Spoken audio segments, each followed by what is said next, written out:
Sebelum datangnya Islam, kaum wanita direndahkan dan tidak dihargai.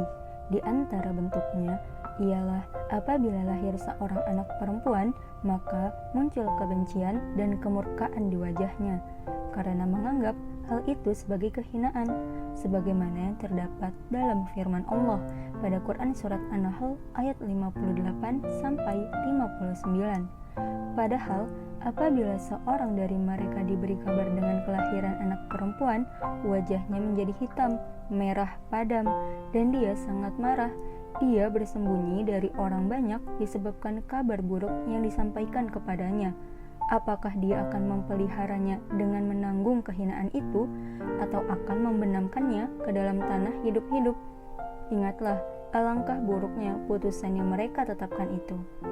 Jadi, ada dua kemungkinan ketika memiliki anak perempuan pada masa itu, yaitu akankah dibiarkan anak itu hidup namun keluarga tersebut akan terasa hina, atau anak perempuan tersebut dikubur hidup-hidup. Anak perempuan yang dikubur hidup-hidup artinya sama seperti terkubur jugalah segala aib yang menimpa keluarganya. Dan jikapun tidak dikubur hidup-hidup, maka perempuan akan tetap dipelihara dan diperlakukan secara tidak manusiawi. Itulah perbuatan orang-orang musyrik di zaman jahiliyah.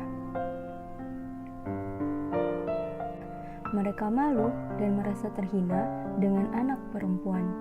Ini adalah keadaan sebelum adanya Islam yang tidak jauh berbeda dengan bangsa-bangsa lain dalam memperlakukan wanita, yaitu dihinakan atau dilecehkan. Seperti pada masa Yunani kuno, kedudukan wanita dikelompokkan menjadi dua, yakni wanita dari kalangan elit yang diperlakukan seperti tahanan yang disekap dalam istana, dan wanita dari kalangan bawah yang dijadikan komoditi untuk diperjualbelikan. Wanita dari kalangan bawah memiliki tugas sebagai pemuas kaum pria.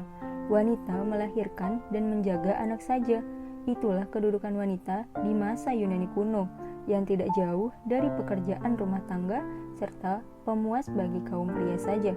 Begitulah wanita sebelum Islam datang, di mana menempatkan wanita pada posisi yang rendah dan tidak jauh dari penghinaan serta perbudakan.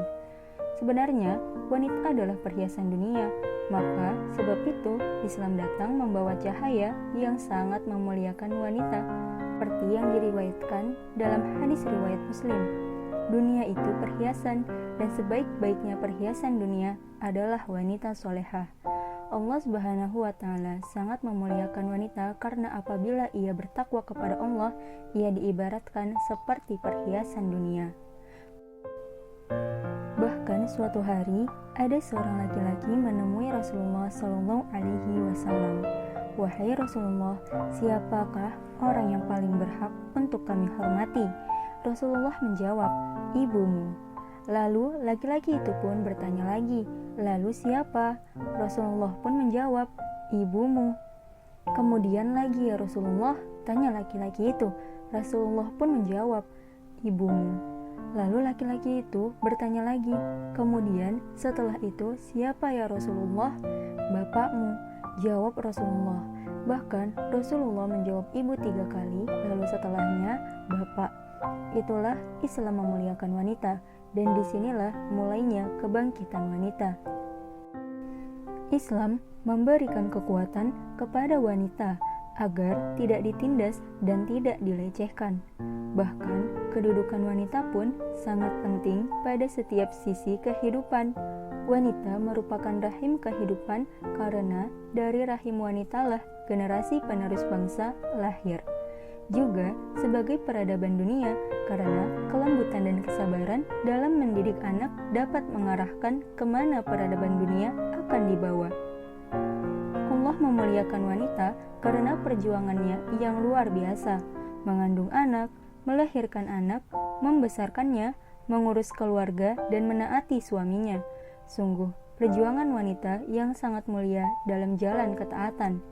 Melihat kondisi yang saat ini, di mana banyak wanita cerdas dengan pendidikan yang tinggi dan tak melupakan fitrahnya adalah bentuk cahaya dari keterpurukan pada masa sebelum datangnya Islam, di mana sekarang wanita dimuliakan karena ia merupakan cahaya peradaban.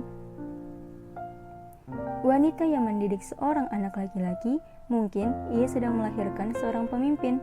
Sedangkan wanita yang melahirkan dan mendidik seorang anak perempuan, maka ia diibaratkan sedang mendidik sebuah peradaban.